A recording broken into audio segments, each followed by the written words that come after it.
মানব সভ্যতার শুরু থেকে আজ পর্যন্ত সবথেকে শক্তিশালী যে হাতিয়ার মানুষ তৈরি করতে সক্ষম হয়েছে সেটা হলো পারমাণবিক বোমা। একটা পারমাণবিক বোমা দিয়ে মুহূর্তের মতো একটা বড় শহর ধ্বংস করা যায়। এমনকি কয়েক সেকেন্ডের মাধ্যমে লক্ষ লক্ষ জনতাকে নিমেষেই হত্যা করা যায়। জাপান এই বোমার একমাত্র শিকার, যেখানে আজও বিকলাঙ্গ শিশু জন্মগ্রহণ করে থাকে।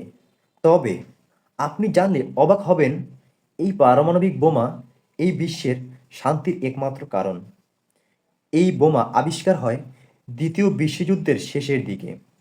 আর এই যুদ্ধের ভয়াবহতা দেখে বিশ্বের মানুষ হতবাক হয়ে গিয়েছিল। তারপর থেকে এই বোমা আজ পর্যন্ত কোনো দেশ কোনো যুদ্ধেই ব্যবহার করেনি। কারণ মানুষ জানে এই হাতিয়ার ব্যবহার করলে মানবজাতি বিলীন হয়ে যাবে। আপনি কি জানেন এই বোমা আমেরিকা বানানোর পূর্বে হিটলার এই বোমা বানানোর চেষ্টা করেছিল? এবার প্রশ্ন হলো, এই বোমা হিটলার কেন বানাতে সফল হলো না এবং কিভাবে আমেরিকা এই বোমা তৈরি করেছিল? বন্ধুরা, আমি শফিউল্লাহ রয়েছি অ্যামেজিং পৃথিবী চ্যানেলের পক্ষ থেকে। ভিডিওটা শেষ পর্যন্ত দেখার অনুরোধ রইল। ভিডিওটি ভালো লাগলে পাশে থাকা বেল আইকনটি বাজিয়ে দিবেন এবং আপনার বন্ধুদের মাঝে শেয়ার করে দিবেন। পারমাণবিক বোমার চিন্তা দ্বিতীয় বিশ্বযুদ্ধের আগে থেকেই শুরু হয়েছিল। আর এই পারমাণবিক বোমা সর্বপ্রথম জার্মানি আবিষ্কারের চিন্তা মাথায় এনেছিল। সে সময় এই বোমা আবিষ্কারের কথা আমেরিকাও জানতো না। জার্মান প্রথম বিশ্বযুদ্ধে হেরে যায়। তখন জার্মানের উপর বিশাল ঋণের বোঝা চাপিয়ে দেওয়া হয়, যার ফলে যে জার্মান এক সময় উন্নত দেশ ছিল সেখান থেকে তারা পথে বসে যায়। আপনারা সবাই জানেন জার্মানিদের জাত্য অভিমান কতটা বেশি। এই প্রথম বিশ্বযুদ্ধের হার কিছুতেই তারা মেনে নিতে পারেনি। আর একজন জার্মান বিজ্ঞানী ছিল হাইজেনবার্গ। 1933 সালে যখন হিটলার জার্মানি মানুষদের মনের আশা আলো যোগায় এবং জার্মানির হারিয়ে যাওয়া অভিজাত ও গৌরবকে ফিরিয়ে দেওয়ার প্রতিশ্রুতি দেয়, তখন জার্মানির মানুষ তাকে সমর্থন জানায়। 1933 সালে হিটলার পাওয়ারম্যান হিসাবে গৌরব অর্জন করেন। তখন হাইজেনবার্গ হিটলারের কাছে এমন একটি বোমা বানানোর প্রস্তাব দেয়, যার ফলে কয়েক সেকেন্ডের মধ্যে কয়েক হাজার টিএনটি ফাটলে যে শক্তি উৎপন্ন হবে তার চেয়ে বেশি গুণ শক্তিশালী হবে এই বোমা। তখন হিটলার এই প্রস্তাবকে সমর্থন করে এবং হাইজেনবার্গকে এই বোমা বানানোর জন্য নিযুক্ত করেন। এরপর বেশ কিছুদিন কেটে যায় আর এই বোমা বানানোর কথা জার্মানের কিছু বিজ্ঞানী এবং হিটলারের কিছু খাস লোক ছাড়া কেউ জানতো না। এদিকে হিটলার 1939 সালে পোল্যান্ডে আক্রমণ করে এবং দ্বিতীয় বিশ্বযুদ্ধের সূচনা হয়। তখন আরেকজন মহান বিজ্ঞানী আলবার্ট আইনস্টাইন গোপনে খোঁজ পান যে জার্মান পারমাণবিক হাতিয়ার বানানোর চেষ্টা করছে। তখন আলবার্ট আইনস্টাইন এই বোমার বিষয়ে আমেরিকার প্রেসিডেন্ট ফ্র্যাঙ্কলিন ডি রুজভেল্টকে এই বোমার বিষয় জানান।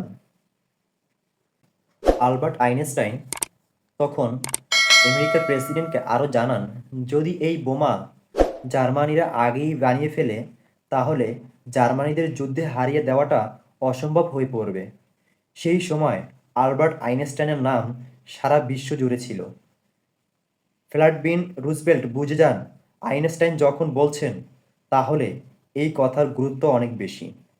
আর তারপর থেকেই আমেরিকার সবথেকে 30টি বড় ল্যাবরেটরিতে এই বোমা নিয়ে গবেষণা শুরু হয়ে যায়। এই বোমা কোনো সাধারণ বোমা নয় যে এতে আগুন দিলেই ক্র্যাশ করবে। এই বোমা বানানোর জন্য দরকার পদার্থবিজ্ঞানের উচ্চতার জ্ঞান। সেই সময় আমেরিকায় বহু নামি দামি বিজ্ঞানী মজুদ ছিলেন।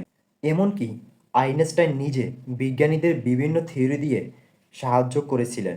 এদিকে আমেরিকা এটাও নজর রেখেছিল যে জার্মানি বিজ্ঞানী হাইজেনবার্গ যাতে আগে বোমা বানিয়ে না ফেলে। এই কারণে তারা সিআইএর গুপ্তচর নিযুক্ত করেছিল আর তাদেরকে বলা হয়েছিল যদি মনে হয় হাইজেনবার্গ এই বোমা বানাতে সফল হচ্ছে তাহলে তাকে যেন হত্যা করা হয়। তবে হাইজেনবার্গ বোমা আবিষ্কারের পথে যে সাধারণ সমস্যাগুলো আসছিল সেগুলো সলভ করতে পারছিল না। তবে তার টিমের যে বিজ্ঞানীরা ছিলেন তাদের জ্ঞান অনেক কম ছিল। হিটলার জার্মানি ইহুদির উপর যে অত্যাচার করেছিল তা দেখে বহু বিজ্ঞানী অনেক আগেই দেশ ছেড়ে পালিয়ে গিয়েছিল আমেরিকায়। 1942 সালে আমেরিকা পারমাণবিক বোমা বানানোর জন্য ম্যানহাটন প্রজেক্ট শুরু করেন, যাতে প্রায় 1,30,000 মানুষ যুক্ত ছিল। তবে আশ্চর্যকর বিষয় হলো এই প্রজেক্টে কাজ করার 99% মানুষই জানতো না যে তারা একটা বোমা বানাতে চলেছে। সেই সময় এই প্রজেক্টের জন্য আমেরিকা প্রায় $2 বিলিয়ন খরচা করেছিল, যার বর্তমান মূল্য $22 বিলিয়ন। এই প্রজেক্ট প্রধান বিজ্ঞানী ছিলেন ওপেনহাইমার। দীর্ঘ 3 বছর যাবৎ ম্যানহাটন প্রজেক্টের উপর কাজ করা হয়। অবশেষে 1945 সালে 16 জুন আমেরিকা সফল বিজ্ঞানীর একটা সফল পারমাণবিক বোমা বানিয়ে ফেলে। এই বোমার এই বোমাটা অন্য সকল বোমার থেকে সম্পূর্ণ ভিন্ন ছিল। বোমার ভিতরটা ছিল হাজার হাজার ইলেকট্রিক তারের সংযোগ, যার একটা তারের সংযোগ যদি সমস্যা দেখা দিত তাহলে এই প্রজেক্ট ফেল হয়ে যেত এবং সরাসরি $22 বিলিয়ন জ্বলে যেত। 1945 সালের 16 জুলাই এই পারমাণবিক বোমা ব্লাস্ট করা হয়। বোমা ব্লাস্ট করার জন্য আমেরিকা নিউ মেক্সিকো রাজ্যের একটা মরুভূমিকে বেছে নেওয়া হয়েছিল। যখন বোমাটা ব্লাস্ট হয় তখন বিজ্ঞানী ওপেনহাইমার একটা শ্লোক বলেন, যখন আকাশে হাজারটা সূর্য একত্রে বিস্ফোরিত হবে এবং বিস্ফোরণের ফলে যে তেজ ও আলোক রশ্মি তৈরি হবে, তখন তুমি তোমার আল্লাহর শক্তিকে উপলব্ধি করতে পারবে। বন্ধুরা, এই বোমা ব্লাস্টের ফলে যে পরিমাণ তাপ তৈরি হয়েছিল তা 23,000 টিএনটি বোমা ব্লাস্টের থেকে অনেক গুণ বেশি ছিল। আর এইভাবেই প্রথম পারমাণবিক বোমা আবিষ্কার হয়েছিল। বন্ধুরা, এই ছিল পারমাণবিক বোমা বানানোর সংক্ষিপ্ত ইতিহাস। ভিডিওটা কেমন লাগলো অবশ্যই কমেন্ট করে জানাবে। নিত্য নতুন ভিডিও পেতে অ্যামেজিং পৃথিবী চ্যানেলের সাথেই থাকুন। সকলেই সুস্থ থাকুন, দোয়া করেন। আজকের মতো এখানেই বিদায় নিচ্ছি। আল্লাহ হাফেজ।